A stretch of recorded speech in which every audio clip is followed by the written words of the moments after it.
Waalaikumsalam warahmatullahi. Bismillahirrahmanirrahim. Alhamdulillahirabbil alamin wa bihi nasta'inu ala umuri dunya waddin. Wassalatu wassalamu ala sayyidil mursalin sayyidina Muhammadin wa ala alihi wa sahbihi wat tabi'in, amma ba'd. Rabbi shrah li sadri wa yassir li amri wahlul 'uqdatam min lisani yafqahu qawli.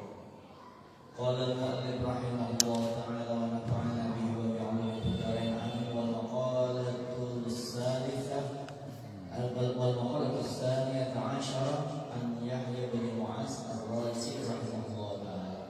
Man kassara syab'ahu kasra lahmuhu, wa man kasra lahmuhu kasra syahwatuhu, wa man kasrat syahwatuhu kasurat dunubuhu, wa man kasurat dunubuhu qasama qalbuhu, wa man qasa qalbuhu gharqa fi afatid dunya wa zinatiha. Bapak-bapak, ibu-ibu, jemaah salat maghrib dan jemaah majelis taklim Masjid meninjau assalam warahmatullahi wabarakatuh ta'ala. Pertama-tama kita bersyukur kepada Allah dengan mengucapkan alhamdulillahirabbil alamin. Sebagai obat stres kita mengingati nikmat Allah Ta'ala, jangan mengingati bala. Kalaupun mau mengingati bala, ingat bala itu adalah ujian. Ada obat penangkalnya, yaitu sabar.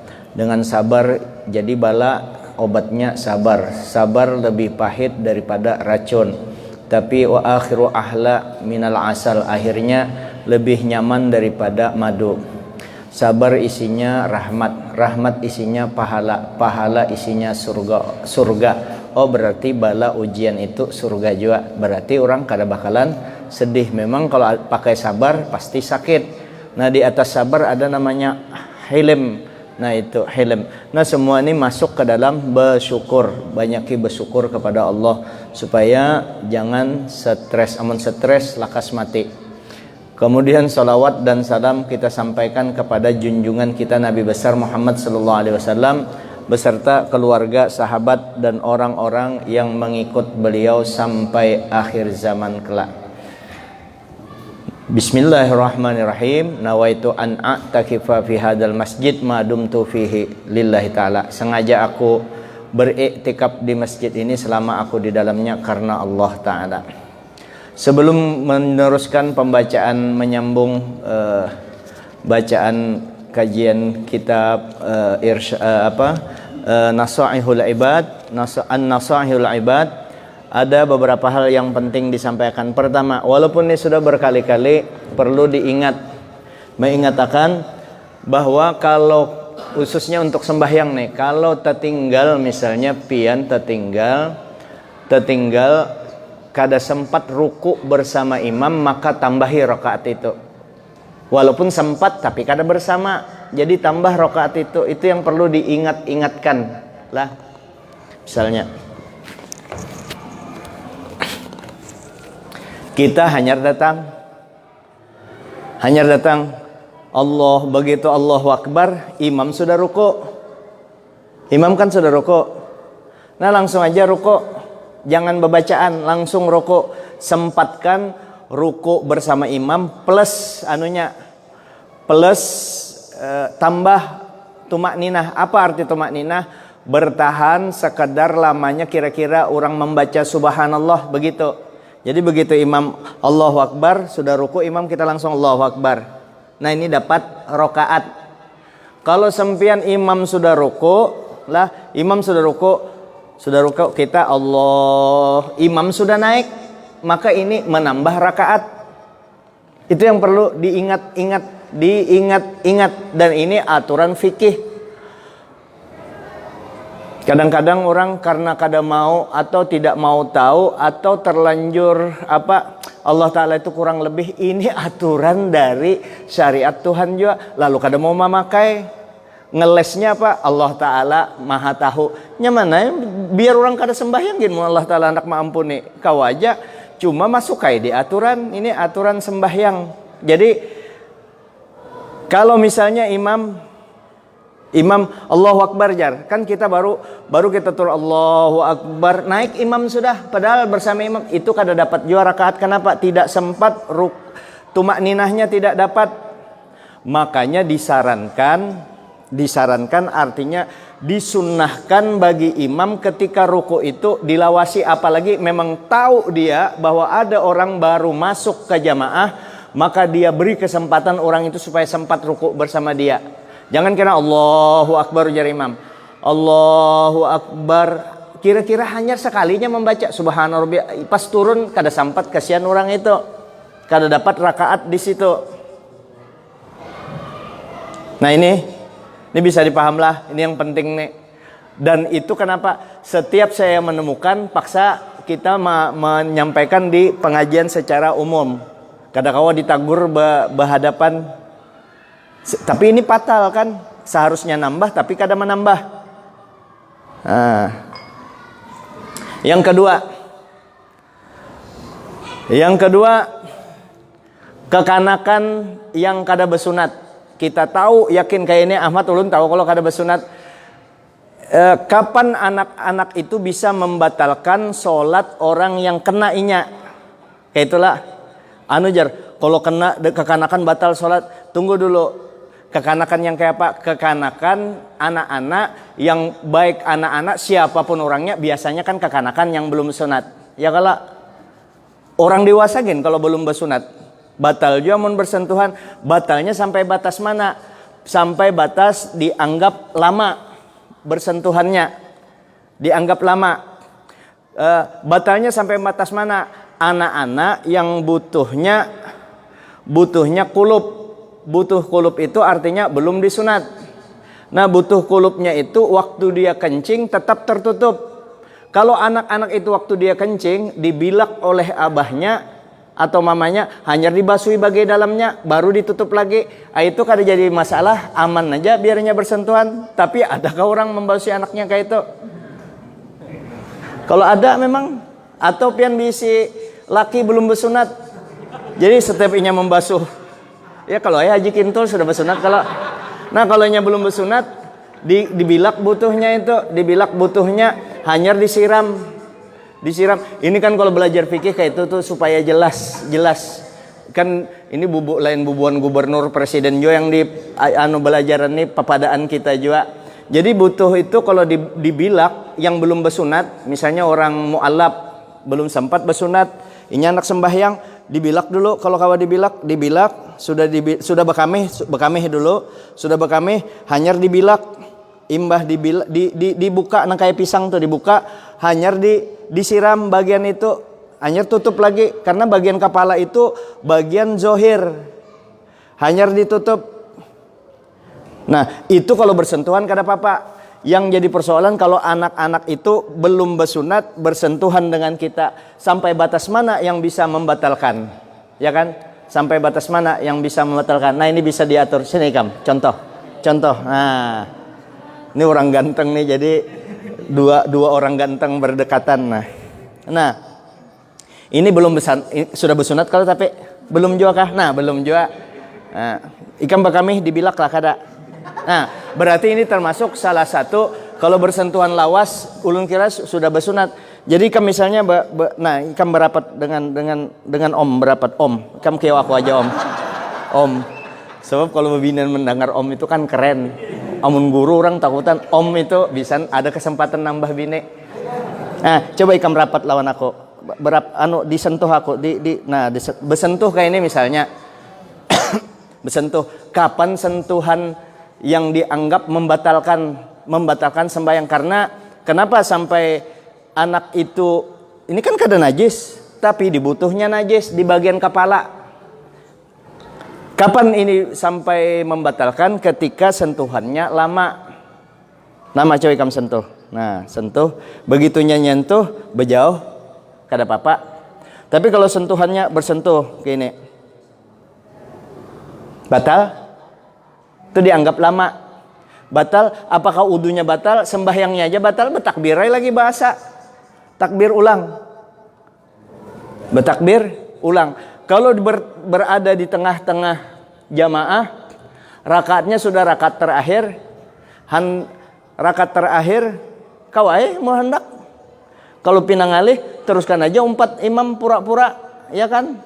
Sebab kalau menambah lagi menimbulkan kerepotan orang itu, maka beimbai sembahyang kenapa tambah aja? Padahal ini mengulangi takbir karena batal di rakaat keempat misalnya. Jadi sentuhan yang menurut, nah ya kalau ulun pegang batal. Jadi begitunya memegang, ikam pegang sini misalnya bajuku, pegang bajuku, pegang. Nah, pegang. Langsung lepas. Nah, kayak itu. Pegang lagi, pegang. Lepas lagi. Tapi kalau pegang, dilihatkan aja. Nah, batal. Kayak itu. Saya itu lawasnya lah. Pegang coba pegang. Nah, batal. Diumpamakan, ya, makasih. Ya.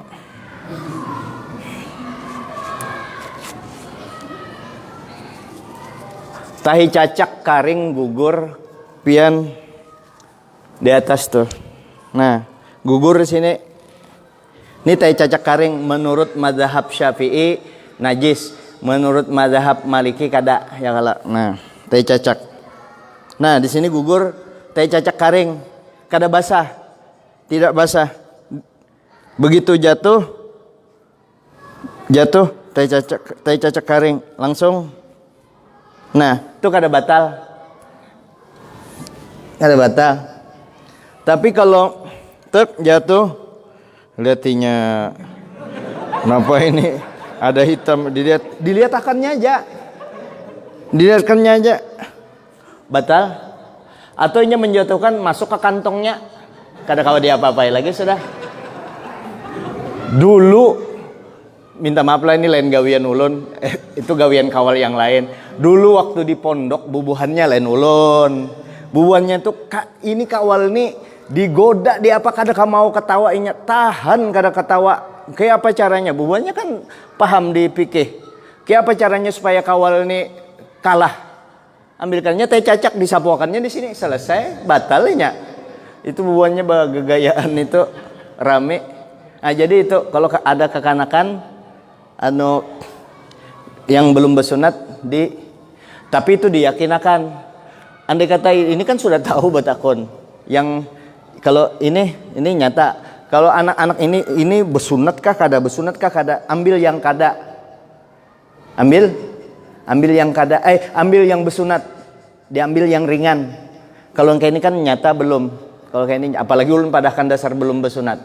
Nah, kalau ulun kisah bersunat, ulun umur kelas 5 hanya bersunat. Bayangkan pian kelas 5 hanya bersunat.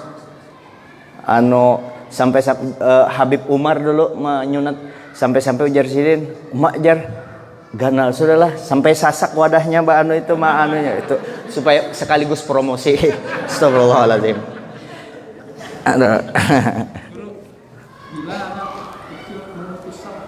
Ya,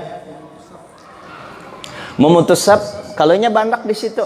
Tapi ini bukan berarti sembahyang itu kada sah, cuma kesempurnaan sembahyang terputus. Ya, tapi ada nilai yang lain membiasakan inya di masjid. Itu aja pang yang kada kawa di apa-apai. Tapi memang di briefing di rumah jangan ribut lah. Sampai di masjid kayak itu aja, wah putar-putar. Memang seharusnya kada kawa pang umpat. Itulah kekurangannya. Bini masih kurang personelnya yang bisa menjaga yang lain. Astagfirullah, tak ke situ pulang.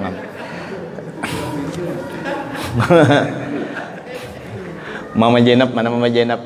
Bisa disariki Mama Jenab nih untuk Mama Jenab.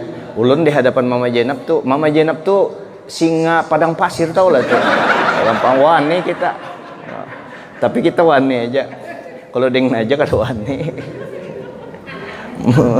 Mama Jenab singa padang pasir kada wani kita. Nah itu di sekitar.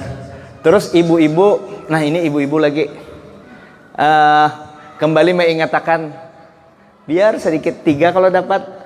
Beruku tadi sempat tumak ninah, kekanakan tadi. Yang ketiga, ibu-ibu mukenanya sampai di sini ya kalau karena di sini masih aurat. Karena pengertian aurat perempuan itu seluruh tubuhnya kecuali muka dan telapak tangan belakangnya kada apa-apa kada kelihatan. Nah, ya kada. Nang kayak nenek Ozan tuh kada apa-apa kelihatan telapak tangannya ya kala. Nah, telapak tangan. Terus mukena itu sampai pengertian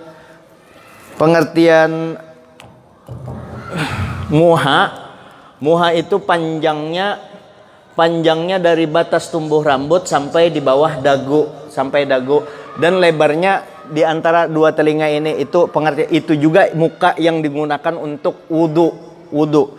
Jadi muka itu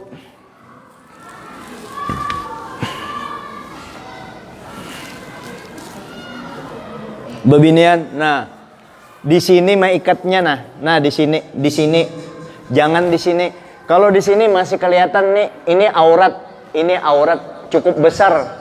Kira-kira nangka ini anunya kelihatan aurat pian di sini. Kalau tangan bebinian ini aman. Bolak-balik auratnya. Jadi muka dan aurat. Terus kalau ada bebinian yang pakai cadar, jangan diulu-ulu. Itu ada keterangan hadis Nabi juga, dan ada keterangan kelompok kecil yang kada bercadar juga jangan disalahkan. Ini pilihannya. Ada yang bercadar, kalau jangan coba-coba tuh. Yusuf Qardawi ujar sini ada dasarnya. Terus bubuhan dari Hadramaut menjaga kayak ini nah bertutup cadar itu. Nah itu masalah jangan dipertentangkan. Yang pentingnya menjaga auratnya.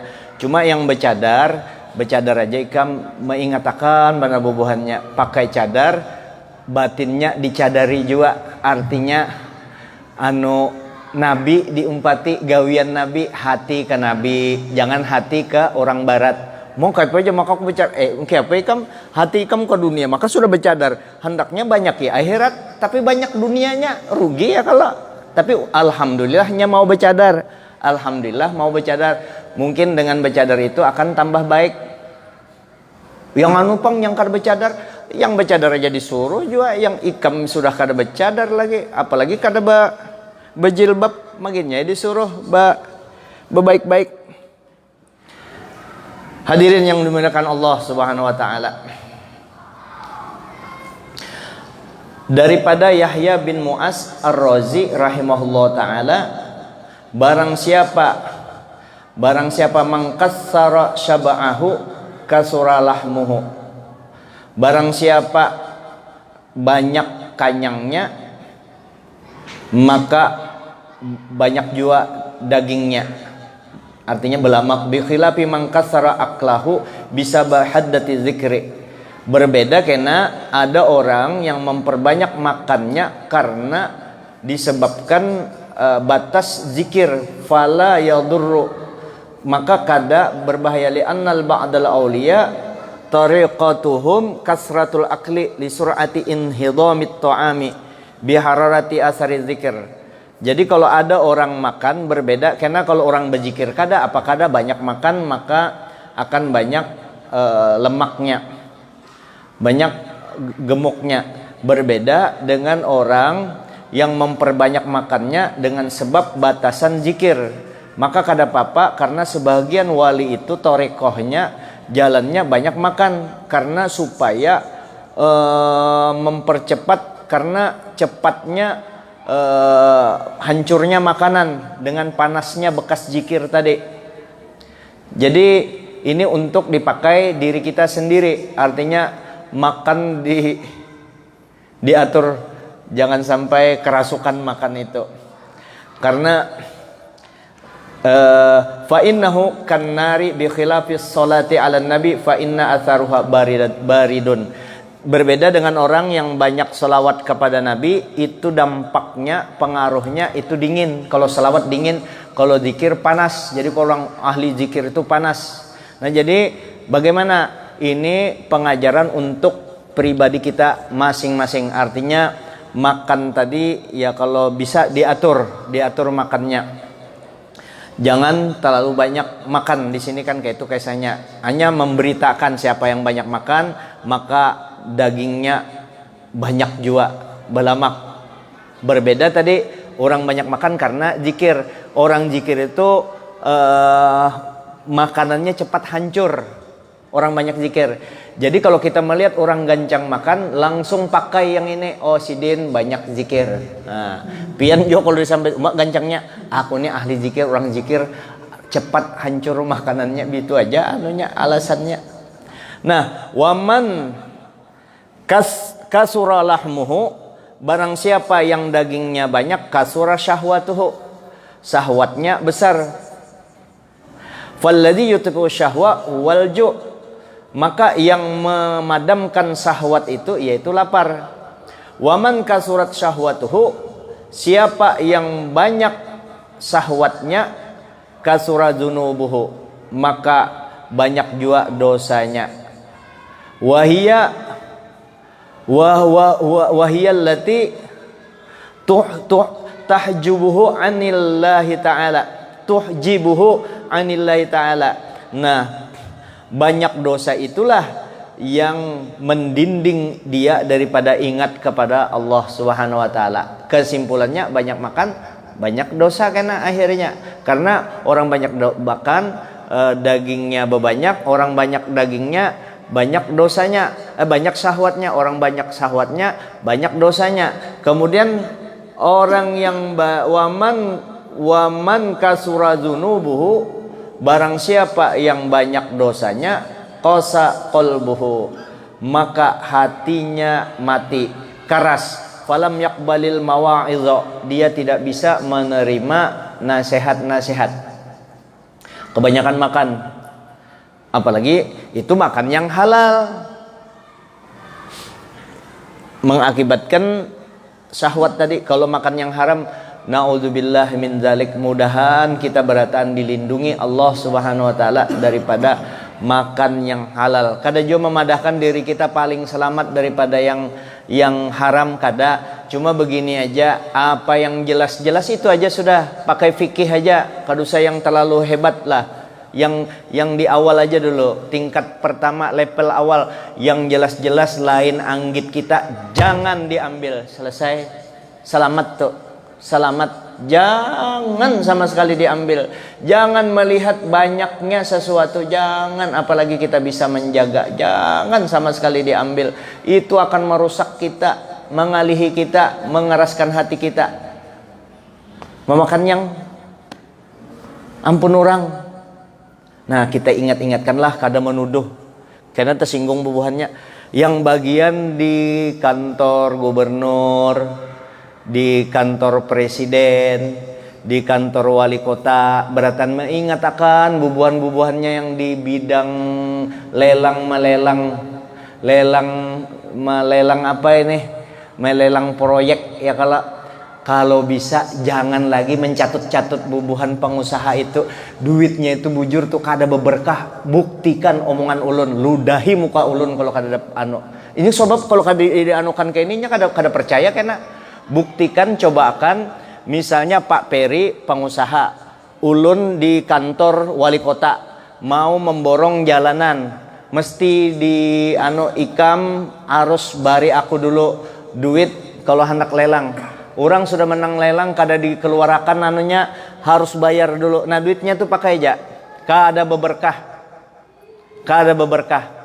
Kalau kada ada buktinya, ludahi muha ulun, kan ludah kada sakit juga. Biar aja ulun hina juga sudah, diludahi aja, kada apa-apa. Buktikan supaya pian percaya. Soalnya jarang mau kada percaya. Itu yang lelang tadi, yang minta dengan pengusaha memberi secara terpaksa, kada ikhlas. Satu.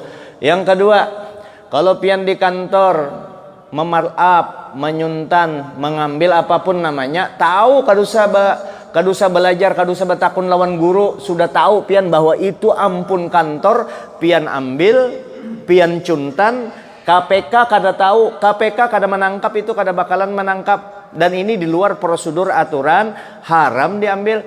Itu kada usah lagi dikesa, itu itu ludahi ulun naon tempeleng-tempelengnya kalau ada manfaatnya bagi anak. Cobakan duit itu spesial dibari anak untuk nuntut ilmu. Mungkin ini jadi dokter tapi dokter peneng. Kada ada manfaatnya. Anggitu orang. Ini yang kita jaga. Uyuh-uyuh kan pian ke majelis kemana apa segala uyuh-uyuh. Tapi makanannya yang haram, yang nyata-nyata haram. Lain kita kasihan guru, kan kayak kami ini kan dibari orang aja kasihan, nah dibari orang ambil, dibari orang ambil. Kita kada tahu, masa kita bertakun, ini halalkah tempeleng orang? Nah makanya ada berfungsi Allahumma in kana rizki wa in kana haraman fatahhirhu, andai kata haram tolong bersihkan ya Allah. Tapi amun nyata-nyata haram kan kayak apa? Banyu kami hendak dibersihkan, ampun orang. Nah itu yang kita jaga dari makanan, sebab makanan ini penting benar. Maka surit kena kalau hati waman kasura dzunubuhu qasa qalbuhu, maka barang siapa banyak dosanya maka hatinya karas. Walam yaqbalil mawa'iza, maka dia sulit menerima nasihat-nasihat. Wa man qasa qalbuhu, barang siapa yang hatinya karas, goriqa fi afatid dunya wa zinatiha, maka dia akan tenggelam di dalam penyakit-penyakit dunia dan perhiasannya. Dunia itu Bang, minta maaf, biar guru ulun maksudnya, biar guru tinggalam di dunia, makanan aja terus dipikirkannya. Ada lagi berniat berzikir apa-apa dan perhiasan dunia, mabuk inya. Nah kita ini kan hendak selamat berataan, hendak selamat.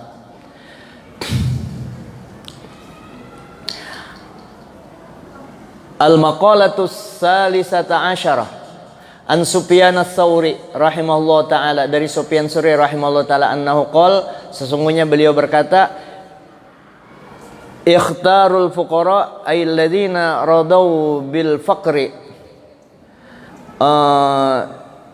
memilih fakir, orang-orang yang ridho dengan kefakiran, khamsan. Kefakiran itu dipilih ada 5 minas sifatil mahmudah. Dipilih kefakiran itu ada 5 sifat-sifat yang terpuji. Wahtaral aghniya alladzina ahabbul amwala,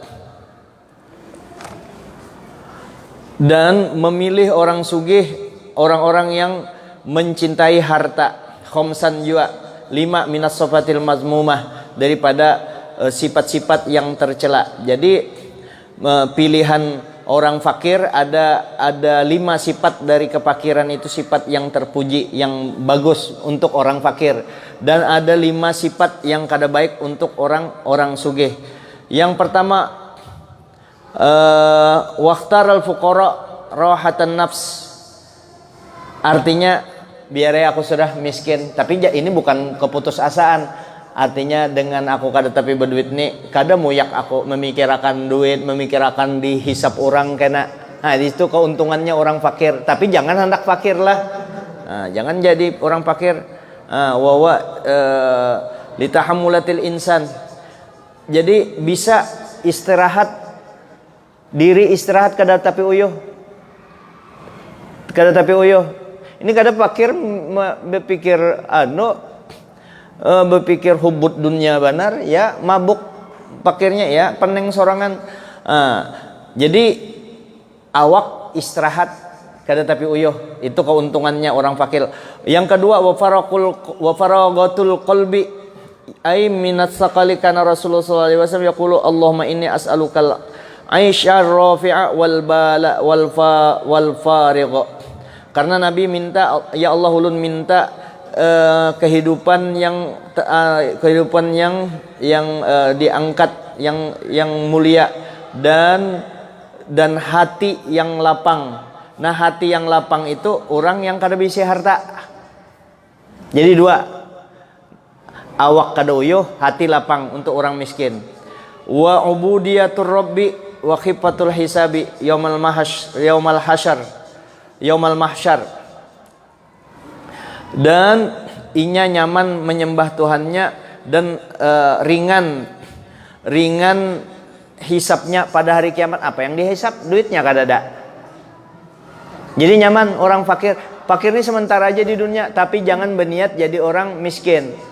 Jangan orang fakir. Sebab setelah diteliti beberapa kali sudah penelitian dasar nyaman banyak duit juga daripada kada. Itu sudah jelas. Tapi kalau sudah terlanjur fakir, nah ini anunya, artinya hatiku nyaman, awak lapang, di akhirat kada ditakuni orang. Nah itu. Wad darajul ulya fil jannah, derajatnya tinggi di dalam surga. Orang yang fakir.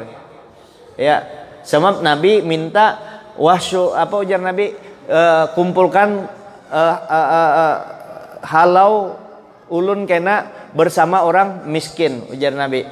Dan kadada hisab di sana. Waqtaral agniya ta'abun nafs, orang sugih ngalih li'annau kullu waqtin fi khidmatil amwal, sebab setiap waktu melayani harta aja, mulai bisukan sampai sore harta aja, bisukan berjualan cok sampai malam sampai sore 24 jam kada harta dibunguli, harta bujur, beribadah kadada apa kadada. Nah itu. Jadi jangan disangka orang sugih itu bahagia. Yang orang sugih yang kada beribadah.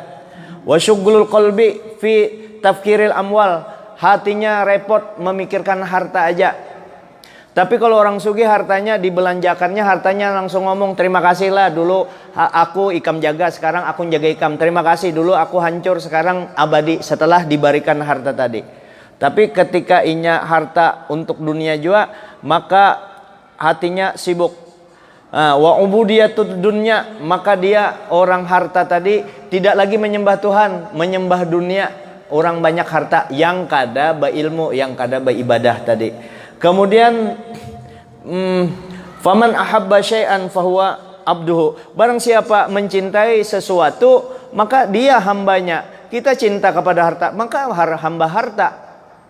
Kalau orang miskin apa yang hendak dianuinya, makanya cintanya ke Tuhannya. Ini artinya orang fakir itu jangan mengeluh. Tapi orang fakir jahil, orang sugih alim, wow jauh hebat orang sugih alim, berilmu. Orang fakir miskin kada berilmu, ia hidupnya mengeluh sepanjang masa. Nah untuk orang fakir yang kayak itu ujar Allah Ta'ala, kalau ikam kada ridho dengan pembagianku, dengan rezekiku yang ku berikan, kau tidak ridho dengan ujianku, ikam jangan lagi tinggal di kolong langitku, cari Tuhan selain aku. Lebih parah lagi kalau orang fakir kada sabar. Ini tentunya fakir yang berilmu, yang beribadah. Kemudian wad darajatus supla wa syiddatul hisab bisa bil amwal wa min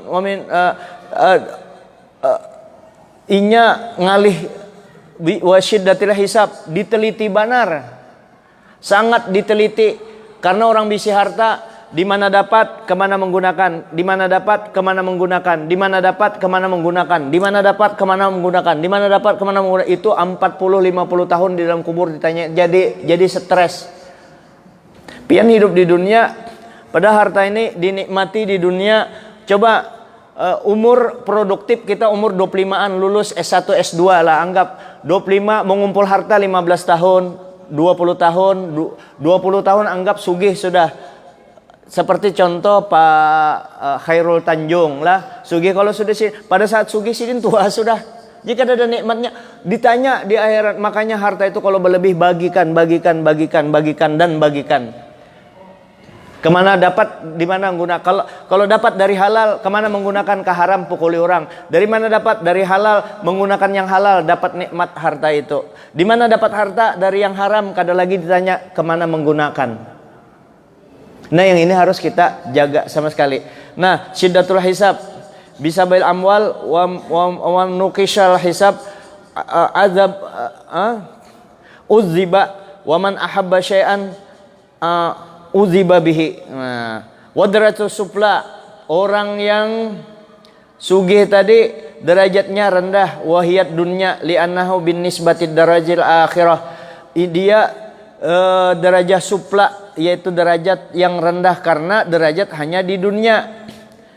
Li'annaha binisbati lidarajil akhirah, karena dinisbahkan ya dari segi derajat, kalau dibandingkan dengan derajat akhirat, la syai'a, kada seberapanya kesugihannya tuh.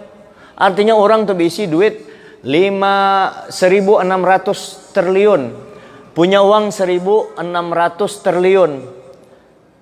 Sugih lah itu, dinisbahkan akhirat kada ada apa-apanya. Kalah kesugihannya dengan orang Islam sekali sembahyang sunat subuh, Allahu Akbar 2 rakaat sunat subuh lebih baik daripada dunia dan seisinya. Belum lagi sembahyang subuhnya.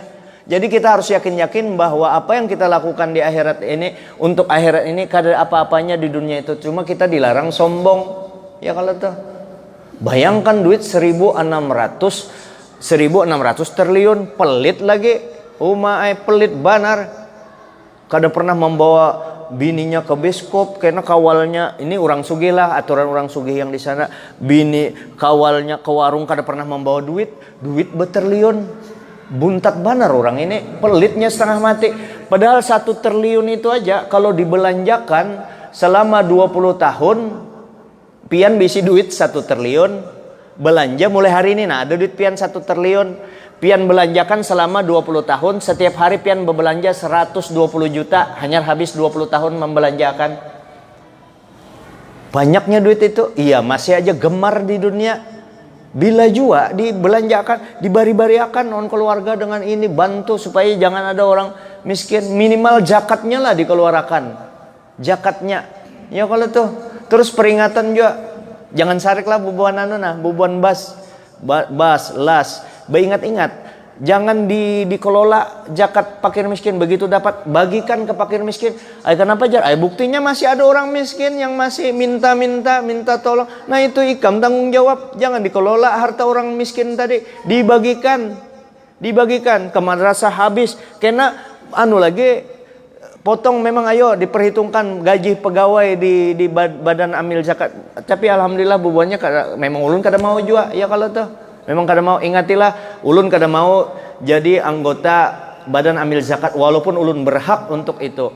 Ulun kada mau jadi ketua majelis ulama Samarinda walaupun ulun cocok untuk itu. Ulun kada mau apalagi jadi wali kota, kada mungkin. Kalau bini banyak silahkan janda yang hendak minta kawin ini bapak dah hajawan ulun. Tapi untuk jadi sebab disitulah keahlian ulun. Wah, astagfirullahaladzim. Minta maaf, minta redha. Jadi ulun kada maulah, ulun umumakan kada mau, ulun jadi itu jadi ini. Menambahi pikiran. Nah ini aja, mudahan pikiran kita ke akhirat aja sudah lah. Jangan ke dunia banyak. Insya Allah kalau banyak ke akhirat mau aja terbagi-bagi duit itu dibagi-bagiakan. Jangan sampai duit tadi masih ada, kita mati sudah duitnya berpuluh-puluh miliar masih ada, dibagiakan. Paling bagus itu yang banyak duit itu dibagi anaknya sudah waktu hidup dibagi-bagi. Misalnya abahnya sudah 60-65 tahun, sedang sudah dibagi duit itu, nah supaya waktu sudah meninggal kada ada masalah lagi, sudah dibagi secara adil. Jadi posisi begitu meninggal sudah bukan harta warisan, harta sudah dibagi sesuai dengan pembagiannya masing-masing. Pas sidin meninggal misalnya duit sidin beratus miliar, pas meninggal tinggal 200 juta, nah 200 juta itu aja lagi dibagi di antara ahli waris. Ampun sidin seorang untuk persiapan sampai mati. Pas sidin mati masih ada duitnya, itu aja yang dibagi. Adapun harta yang lain sudah anaknya masing-masing. Pian meninggal di mana? Ini rumah anakku yang itu jar. Sudah juga masing-masing sudah dibagikan waktu hidup supaya jangan ada persoalan sesudah meninggal nanti. Apalagi harta tadi ngalih banar dijual. Sementara perlu duit yang ahli waris ini. Nah itu yang jadi persoalan. Ini dulu yang dapat ulun sampaikan. Kalau ada hal-hal yang kurang berkenan di hati, minta ampun maaf, minta ridho dunia akhirat. Mudah-mudahan kita berataan senantiasa mendapat taufik dan hidayah dari Allah Subhanahu wa taala, selalu berjalan di jalan nur. Kita terus jalan petunjuk Allah, petunjuk Rasulullah, sehingga kita di dunia ini nyaman, nikmat, di akhirat juga nyaman ketika kita menghadap Allah Subhanahu wa taala. Minta maaf sekali lagi. Hadanallahu yakum ajma'in. Al-Fatihah. A'udzubillahi minasyaitonir rajim. Bismillah. Kana a'udzuka nasta'in. Shiratal ladzina an'amta 'alaihim. Bismillahirrahmanirrahim. Bil alamin Allah wa sallallahu alaihi wa barik ala Muhammad wa ala alihi washabihi ajma'in. اللهم انفعنا بما علمتنا وعلمنا ما ينفعنا زدنا علما والحمد لله على كل حال ونعوذ بالله من حال أهل نسألك حبك وحب من يحبك وحب كل عمل يقربنا إلى حبك ربنا آتنا في الدنيا حسنة وفي الآخرة حسنة وقنا عذاب النار صلى الله عليه وسلم الحمد لله رب العالمين ما شاء الله.